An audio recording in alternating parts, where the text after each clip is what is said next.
밭에 있는 굴에 장사하라. 밭에 있는 굴에 장사하라. 제목으로 말씀 전하겠습니다.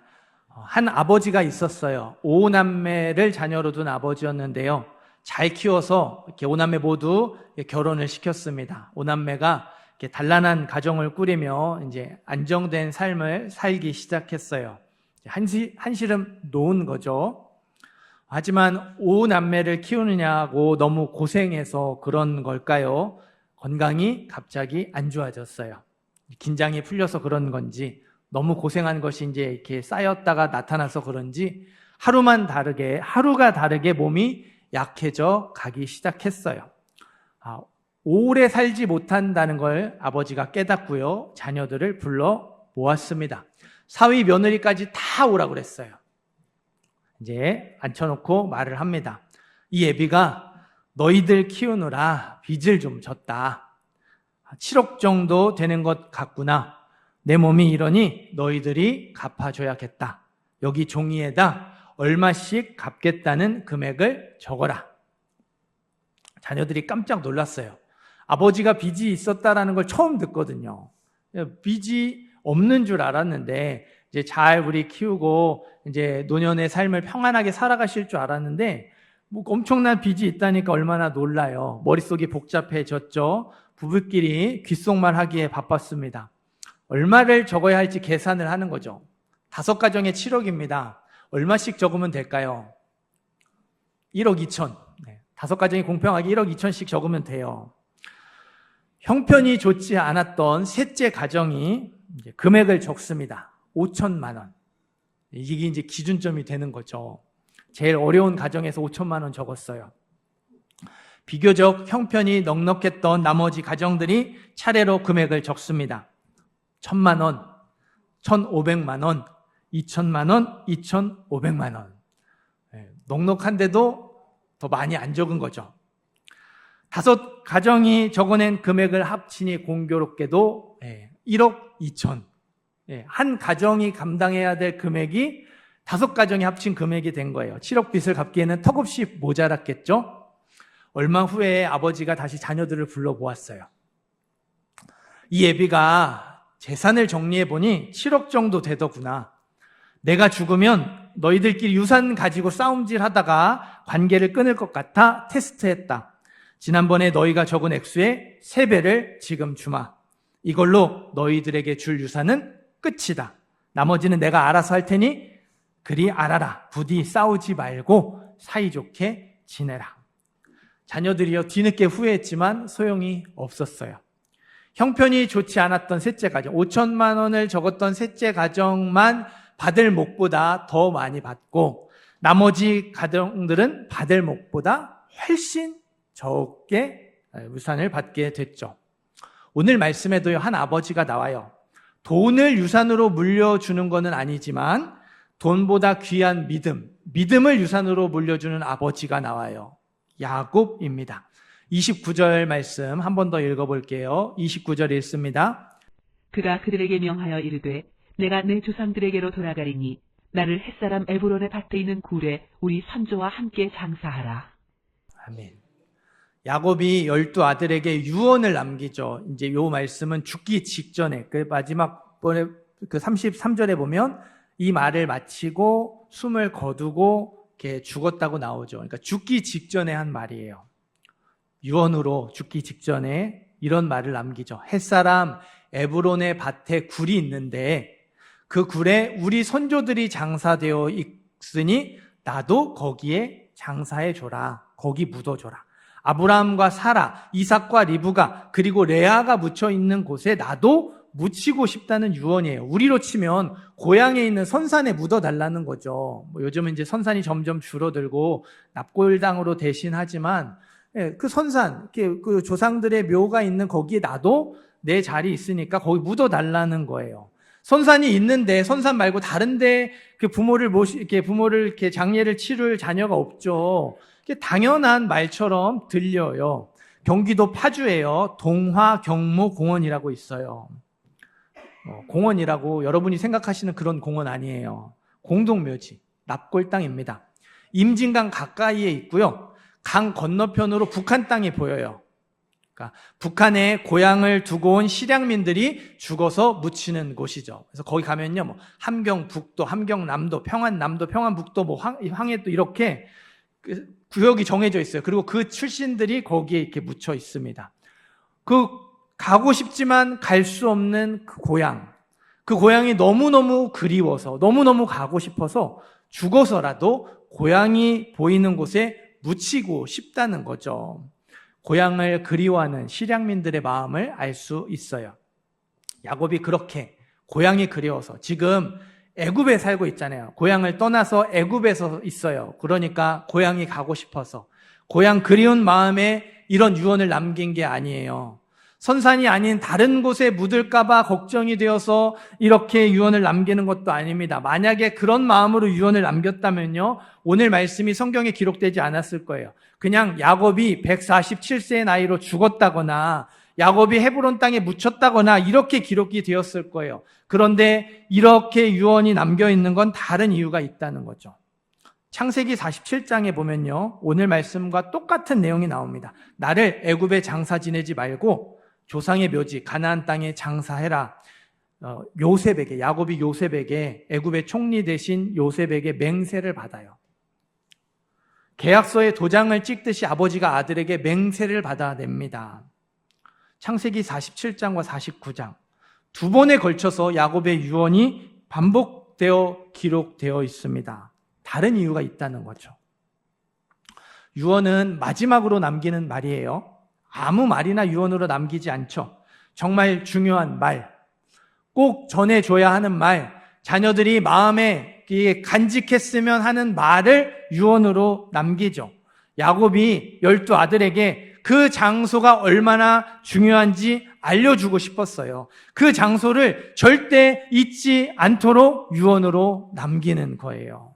가나안 땅, 마므레 앞 막벨라 밭에 있는 굴, 아브라함과 사라가 묻혔고요. 이삭과 리브가 묻혔고요. 레아가 묻혀 있어요. 그래서 야곱도 묻히기를 원하는 곳입니다. 그 땅이 중요한 이유가 뭘까요? 그 장소를 야곱의 아들들이 꼭 기억해야 할 이유가 무엇 때문일까요? 30절, 31절, 32절 같이 한번 읽어보겠습니다. 30절부터 32절까지 읽습니다. 이 굴은 가나안 땅 마므레 앞 막벨라 밭에 있는 것이라. 아브라함이 햇사람 에브론에게서 밭과 함께 사서 그의 매장지를 삼았으므로 아브라함과 그의 아내 사라가 거기 장사되었고 이삭과 그의 아내 리브가도 거기 장사되었으며 나도 레아를 그곳에 장사하였노라. 이 밭과 거기 있는 굴은 햇사람에게서 산 것이니라. 가나안 땅 마므레 앞 막벨라 밭에 있는 굴, 더 정확하게 말하면 막벨라 밭과 굴이에요. 아브라함이 햇사람 에브론에게 은 400세겔을 주고 밭과 굴을 샀거든요. 하나님의 말씀을 따라 아브라함이 가나안 땅에 도착했어요. 그때 나이 75세였습니다. 가나안 땅에 도착하니까 하나님이 아브라함에게 약속해 주셨죠. 이 땅 너와 너의 자손에게 줄 거야. 너를 큰 민족이 되게 할 거고 자녀들이 많아지게 할 거야. 그 말씀 붙들고 100년 가나안 땅에 살았습니다. 큰 부자가 되었고요. 존경받는 인물이 됐어요. 그러나 아브라함이 얻은 유일한 땅은 막벨라 밭과 굴이 유일했어요. 부자가 되었는데, 존경받는 인물이 되었는데, 영향력 있는 인물이 되었는데 하나님이 땅은 딱 거기만, 막벨라 밭과 굴만 허락해 주셨어요. 아브라함이 그거를 매장지, 선산으로 삼았죠. 아브라함과 사라가 거기 묻혔어요. 아브라함의 아들 이삭이 그 매장지를 지켰습니다. 이삭과 리브가가 거기 묻혔어요. 이삭의 아들 야곱이 그 매장지를 지켰어요. 아브라함과 이삭과 야곱에게요, 그 매장지 말고 더 좋은 곳으로 옮겨갈 수 있는 돈이 있었어요. 더 좋은 곳으로 옮겨갈 수 있는 명예가 있었고 권력이 있었고 힘이 있었어요. 그런데도 그들이 거기를 떠나지 않았어요. 매장지를 지켰어요. 아브라함도 이렇게 여기저기 옮겨 다녔죠. 이삭도 여기저기 옮겨 다니고요. 야곱은 아예 가나안 땅을 벗어나서 오랜 시간 살다가 돌아오죠. 하지만 아브라함, 야곱, 이삭과 야곱 모두요, 인생 말년에는 매장지가 있는 곳으로 돌아와요. 여기저기 돌아다니고 떠돌아다니며 살다가 결국에는 그곳으로 돌아옵니다. 그 땅이 가나안 땅을 주시겠다는 하나님의 약속의 증거였거든요. 땅 주시겠다고 하셨잖아요. 근데 땅을 주셨는데 얼만큼 주셨어요? 밭과 굴, 매장지만큼 주셨어요. 이거를 우리로 치면 뭐 계약금처럼 증거로 주신 거예요.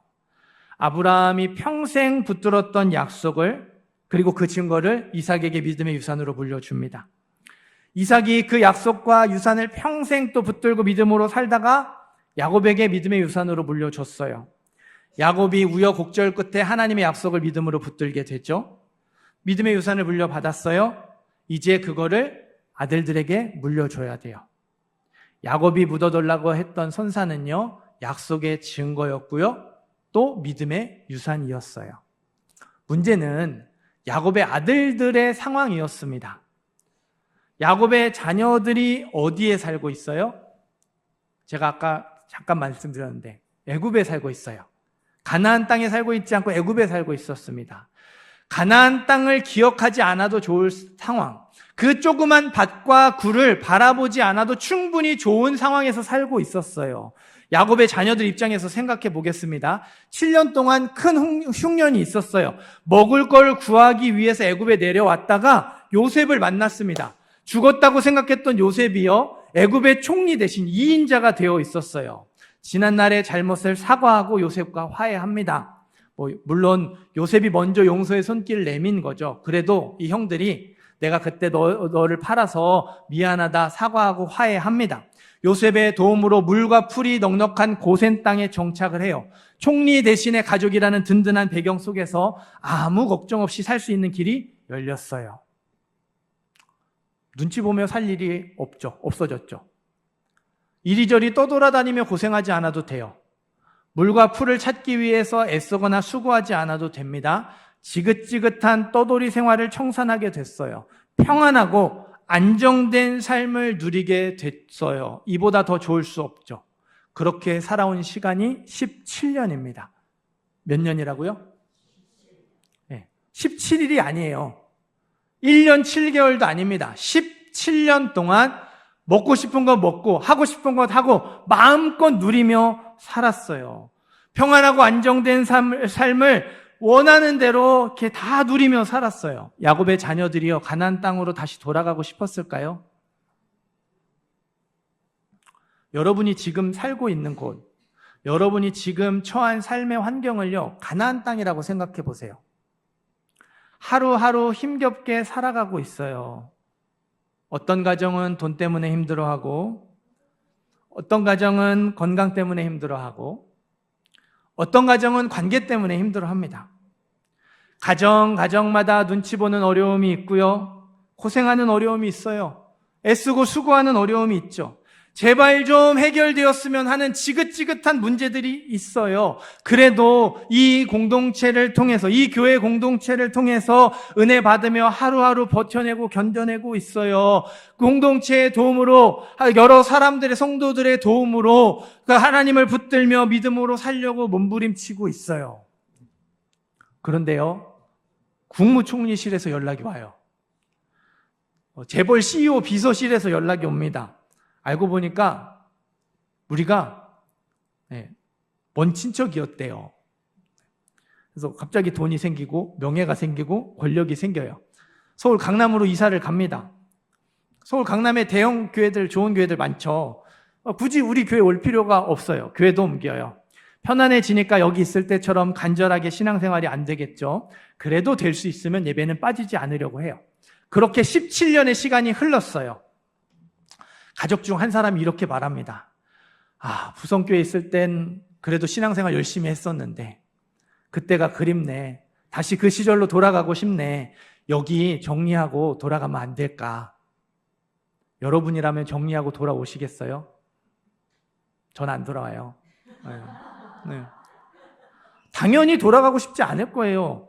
왜요? 강남에서 고급 아파트 살고 외제차 타고 명품 옷 입고 좋은 건 먹으면서 그 상태에서 신앙생활 열심히 하면 되잖아요. 평안하고 안정된 삶을 마음껏 누리면서 그 상태에서 마음을 다시 한번 다잡고 신앙생활 열심히 하려고 노력하면 되잖아요. 야곱의 자녀들이 애굽에서 예배 안 드렸을까요? 드렸어요. 예배 잘 드렸습니다. 예배 드리고 싶지 않아도 아빠가 두 눈 시퍼렇게 뜨면서 이렇게 있는데 어떻게 예배를 안 드려요? 예배 잘 드렸어요. 간절하게 신앙생활은 못하더라도요, 나름대로 열심히 노력했을 겁니다. 그날따라 찬양이나 말씀이 크게 와닿으면요, 눈물 흘려요. 눈물 흘리면서 하나님 뜻대로 살겠습니다. 결단합니다. 결단만 해요. 실제로는 그렇게 살지 않죠. 지금 이렇게 살아도 아무 문제 없잖아요. 일주일에 하루 이틀 정도는 성경 이렇게 읽어줘요. 읽어야 성경 읽으라고 하니까, 기도하라고 하니까, 매일 읽기는 어려우니까 일주일에 한 번, 두 번 정도 읽습니다. 기도하라고 했는데 오래 하는 거 힘드니까 식사 기도로 대신해요. 그것도 바쁘거나 까먹거나 마음에 내키지 않으면 건너뜁니다. 그렇게 해도 예배 드리는데 아무 지장 없어요. 말씀 안 읽고 기도 안 해도 예배 드리는데 지장이 없어요. 찬양팀으로 예배를 섬기고 교사로 봉사하고 여러 가지 교회 일을 하는데 아무 문제 없습니다. 지장이 없어요. 지난주는 잘 못했으니까 이번 주 다시 잘 해보자. 다시 마음을 잡고 예배 드리면서 또 결단해요. 여전히 결단만 합니다. 신앙생활 열심히 하려고 노력해요. 안 하는 게 아니에요. 결단하잖아요. 마음을 잡잖아요. 실천하지 않을 뿐이지, 노력하지 않을 뿐이지, 나름대로 노력은 해요. 결단했다가 바쁘면 건너뛰어요. 결단했다가 하기 싫으면 안 하죠. 결단했다가 어려우면 멈추고 포기하기를 반복하는 거예요. 야곱의 자녀들이 이렇게 17년 살았어요. 17년 동안 평안하고 안정된 삶을 마음껏 누리며 살았습니다. 교회 떠나지 않았어요. 믿음 버리지 않았어요. 결단했지만 결단한 대로 살지 않기를 반복하고 있을 뿐이죠. 이런 상황에서 가나안 땅 다시 돌아가고 싶지 않았을 거예요. 지금 누리고 있는 거 다 포기하고 이전 삶으로 돌아가야 하잖아요. 아예 돌아갈 생각이 없었을지도 모르겠어요. 막벨라 밭과 그 조그만한 땅, 그까지 땅 없는 셈 치고 살아도 문제 안 되잖아요. 지금 그것보다 더 넓은 땅 가지고 있어요. 더 좋은 땅 가지고 있습니다. 조상들이 묻혀있는 선산이니까 차마 버릴 수는 없겠죠. 아버지도 거기 묻어달라고 하잖아요. 그래, 1년에 한두 번 찾아가는 걸로 대신하자. 이렇게 형제간에 말을 맞췄을지 몰라요. 충분히 그럴 수 있죠. 29절 말씀 한 번 더 읽겠습니다. 29절 읽습니다. 그가 그들에게 명하여 이르되 내가 내 조상들에게로 돌아가리니 나를 햇사람 에브론의 밭에 있는 굴에 우리 선조와 함께 장사하라. 아멘. 야곱이요, 아들들의 이런 속마음을 잘 알고 있었어요. 그래서 마지막으로 힘을 주어 강조합니다. 그가 그들에게 어떻게 했어요? 명하여 이르되. 명령을 하죠. 유언이잖아요. 그냥 편하게 말해도, 그랬으면 좋겠다 부탁조로 말해도요, 자녀들이 그 말을 마음에 간직합니다. 그렇게 편하게 말해도, 가볍게 말해도 자녀들이 그 말을 지킬 거예요. 근데 야곱이 굳이 힘을 주어 명령해요. 명하여 이르되. 요셉에게 맹세를 받아낸 것처럼 자녀들에게 이거는 꼭 지켜야 돼. 너희 목에 칼이 들어와도 이거는 꼭 그대로 해야 돼. 강하게 명령을 합니다. 그 숨이 헐떡헐떡 넘어가는 그 순간에 얘기하는 거예요. 꼭 지켜라. 사랑하는 아들들아, 하나님이 우리에게 가나안 땅을 주시겠다고 약속하셨어. 나는 이 약속을 믿는다. 지금 우리가 애굽 고센 땅에서 부족함 없이 살아가고 있지만 언젠가 우리는 여기에 있는 거 다 내려놓고 돌아가야 해. 그러니 지금 누리고 있는 평안하고 안정된 삶을 전부라고 생각하면 안 된다. 우리에겐 돌아가야 할 곳, 돌아가야 할 땅이 있어. 아브라함이 그랬듯이, 이삭이 그랬듯이 나도 그 땅에 묻히겠다. 그 땅으로 돌아가겠다. 너희도 하나님의 약속을 잊지 말아라. 야곱이요, 유언으로 남기는 마지막 명령에서요, 그 땅이 어디에 있고 그 땅을 누구에게 샀는지를 자세하게 알려줘요. 29절, 30절, 31절, 32절, 4절이죠. 4절에서요, 햇사람 에브론에게 샀다고. 그 밭과 굴을 햇사람 에브론에게 샀다고 반복해서 말해요. 3번 반복합니다. 똑같은 말을 하고 또 하는 거예요. 그 숨이 헐떡이는데 계속해서 이거를 산 거라고, 이건 우리 거라고 얘기하고 있어요. 절대 잊어버리지 말라는 거죠. 그거 우리 거라는 거예요. 가나안 땅 마므레 앞 막벨라 밭에 있는 굴, 그 보잘것없는 땅이 하나님의 약속의 증거라는 거죠. 아브라함과 이삭과 야곱 3대에 걸친 믿음의 유산이 거기 담겨 있으니 그거 버리지 말라는 거예요. 야곱은 사랑하는 아들들이 믿음의 유산을 이어받기를 원했어요. 사랑하는 아들들이 애굽에서 풍족한 삶, 안정된 삶의 마음을 빼앗기지 않고 하나님을 바라보기를 원했어요. 하나님의 약속을 바라보고 살기를 간절히 바랬습니다. 하나님의 말씀에 붙들려 살게 되기를 간절히 바랬어요. 야곱의 유언, 야곱의 마지막 명령은 믿음의 사람이 되라는 거예요. 믿음의 유산을 이어받아라. 그게 제일 귀한 것, 믿음이 너에게 가장 귀한 것이 되게 하라는 명령입니다.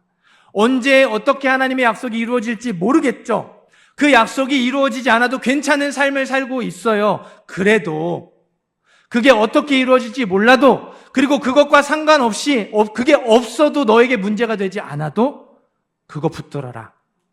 그 약속이 이루어질 걸 믿음으로 바라봐라 명령하는 거예요.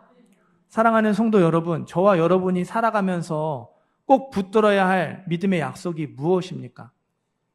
저와 여러분이 이어받아야 할 믿음의 유산, 저와 여러분이 누군가에게 물려주고 나누어 주어야 할 믿음의 유산은 무엇입니까? 우리도요, 야곱의 아들들처럼 그럴 수 있어요.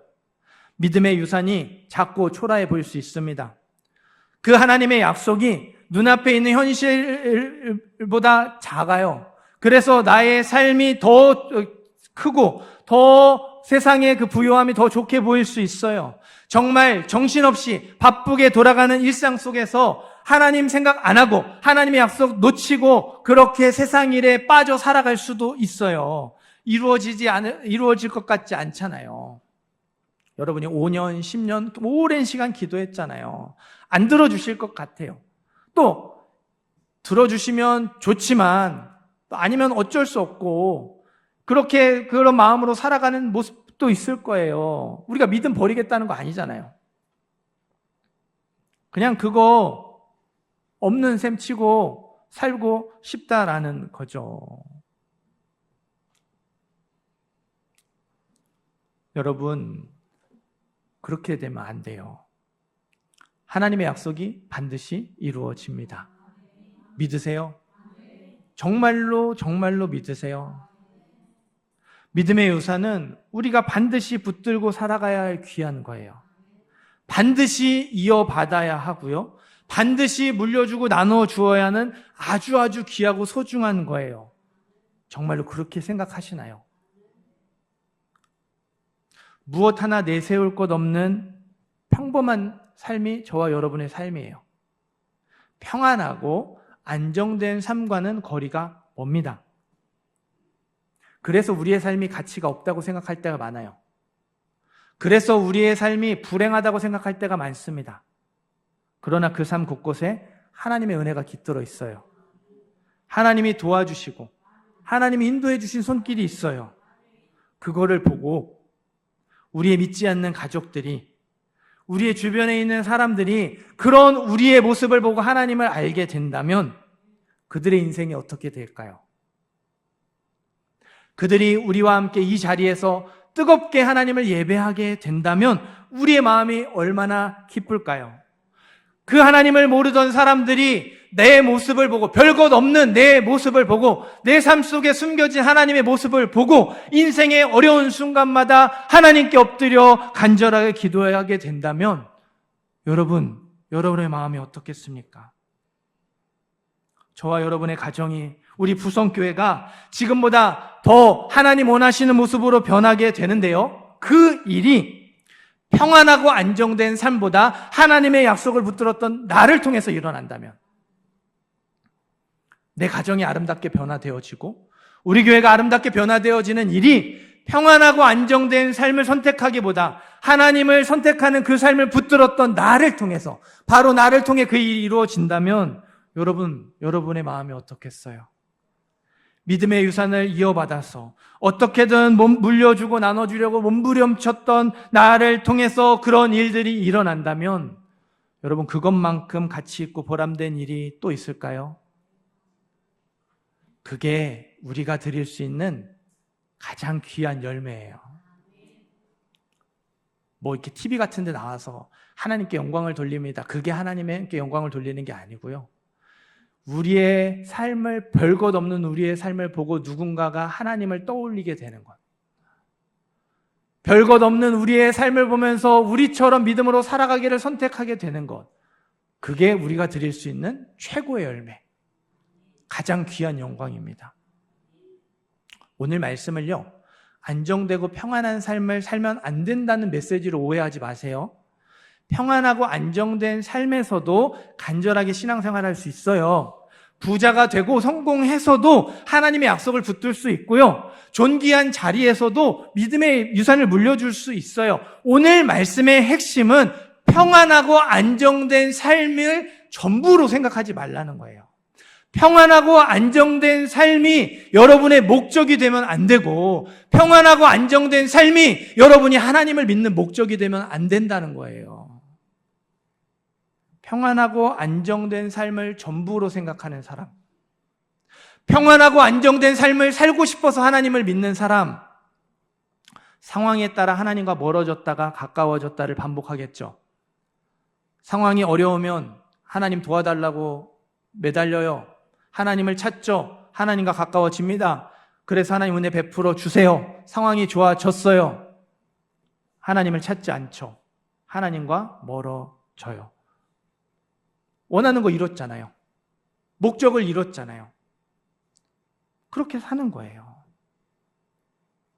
평안하고 안정된 삶보다 더 중요한 것이 있다고 믿는 사람, 하나님을 가까이 하는 것이 나에게 가장 소중하다고 고백하는 사람이 상황과 상관없이 하나님을 찾는 거예요. 어떻게든 하나님과 가까워지려고 하겠죠. 그게 나에게 가장 소중한 일이니까. 일이 잘 풀려서 하나님을 찾고, 일이 안 풀려도 하나님을 찾는 거예요. 그게 나에게 가장 소중한 일이니까. 마음이 내킬 때 성경을 보고 기도하고 싶은 마음이 들 때 기도하는 게 아니라, 마음이 안 내켜도 기도할 시간이 없어도 그게 나에게 가장 중요하고 나에게 소중한 일이니까 빼먹을 수 없는 것이죠. 하나님을 찾는 거죠. 그렇게 하나님을 찾는 사람이 평안하고 안정된 삶에서도 간절하게 신앙생활할 수 있어요. 그런 사람들이 하나님의 약속을 붙들고 믿음의 유산을 물려줄 수 있는 거예요. 조금은 이렇게 터무니없는 이렇게 상상을 한번 해보셨으면 좋겠어요. 여러분, 로또 1등에 당첨되셨어요. 생각만 해도 좋으신가요?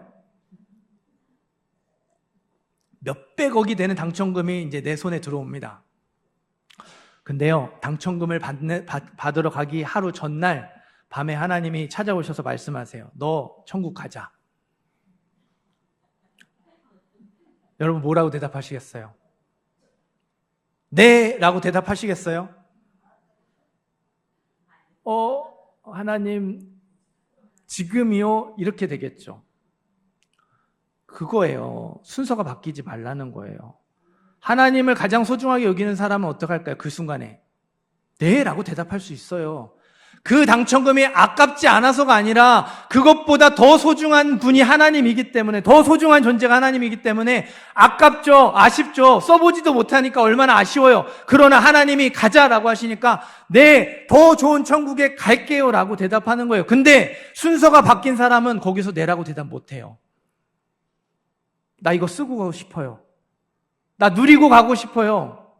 사실 이거 누리는 게 천국보다 덜 좋은 건데, 내 죄가 완전히 없어지고 완전한 그 천국에서 가는 게 훨씬 더 좋은 건데 그걸 더 좋은 거라고 생각 안 하죠. 이게 더 좋은 거예요. 오늘 말씀은 순서가 바뀌면 안 된다는 거예요. 야곱도 야곱의 아들들에게, 야, 너희 애굽에서 이렇게 먹는 거, 이렇게 잘 먹고 애굽 총리 대신에 가족으로 이렇게 하는 거, 이렇게 살면 안 돼. 이게 아니잖아요. 지금 누리지, 지금 편안하게 살지. 그러나 우리가 언젠간 이거 내려놓고 가야 돼. 그때 미련 없이 갈 수 있어야 돼. 라고 말하는 거예요. 누리지 말아라가 아니라, 가지지 말아라가 아니라, 우리가 언제든지 그걸 놓아야 할 때 주저하지 않고 내려놓고 떠나자, 떠날 수 있는 사람이 되어야 한다. 야곱이 그걸 말하는 거예요. 우리가 평안하고 안정된 삶보다 하나님의 말씀을 붙드는 걸 더 중요하게 생각해야 돼요. 평안하고 안정된 삶보다 믿음의 유산을 이어받고 물려주는 걸 더 소중하게 생각해야 해요. 꼭 기억하시기를 바라요. 저와 여러분이 믿음으로 힘겹게 살아온 삶의 흔적들은요, 이 세상의 어느 것으로도 바꿀 수 없는 귀한 거예요. 형편없는 게 아니에요. 돈이 없을 뿐입니다. 유명하지 않을 뿐입니다. 내가 원하는 걸 하지 못하고 편안하게 살지 못할 뿐이에요. 우리가 믿음으로 살아왔던 그 삶의 시간들은 그것보다 훨씬 더 가치 있고 귀한 삶이에요. 우리의 믿음, 그 믿음을 지키기 위해서 몸부림쳤던 그 시간들은 너무너무 아름답고 값진 거예요. 믿음 때문에 눈치 보며 살아도, 믿음 때문에 이리저리 떠밀리며 고생하더라도 그 삶은 귀하고 가치 있는 삶이에요. 당장 먹고 살기 위해 애쓰고 수고하며 힘겨운 나날을 보낼지라도 하나님을 신뢰하며 믿음으로 하루하루 살아간다면 그것 또한 복된 삶입니다. 삶이 너무 고되고 힘들어서 눈물과 탄식이 끊이지 않은 그때에도 하나님의 약속을 붙들고 있다면 그것이 하나님이 참으로 귀하게 여기시는 삶인 줄 믿습니다. 이 시간 마음을 여세요. 마음을 열어서 하나님의 말씀을 들으시기를 바랍니다. 하나님이 저와 여러분에게 말씀하세요. 하나님의 약속을 붙드는 게 가장 가치 있는 것이다. 그게 가장 귀한 것이다. 우리는 그렇게 살아가야 하는 사람들이다. 믿음의 유산을 이어받는 것, 그래서 내가 믿음의 사람이 되는 게 나에게 가장 중요한 일이고, 내가 그 믿음을 다른 누군가에게 물려주고 나눠주는 것, 그래서 믿음의 영향력을 나타내는 것, 그게 나에게 가장 중요한 일이다. 그렇게 말씀하세요. 힘들고 어렵지만 끝까지 믿음으로 살아가라고 말씀하십니다. 그런 저와 여러분의 모습을 통해서 우리의 사랑하는 가족들이, 우리의 주변에 있는 사람들이 우리의 뒤를 따라 믿음의 길을 걸어가게 될 거라고 말씀해 주세요. 눈앞에 있는 애굽 땅보다 가나안 땅을 바라보는 믿음이 저와 여러분에게 있기를 원해요. 눈앞에 있는 좋은 것을 바라보지 않고 그 보잘것없는 가나안 땅을 바라보았던, 하나님의 약속을 바라보았던 믿음의 눈이 저와 여러분에게 있기를 원합니다. 야곱처럼 이 세상에 눈을 두지 않고 하나님의 약속을 붙들며 살아가는 모든 성도님들, 모든 예배자들 되시기를 주님의 이름으로 축원합니다.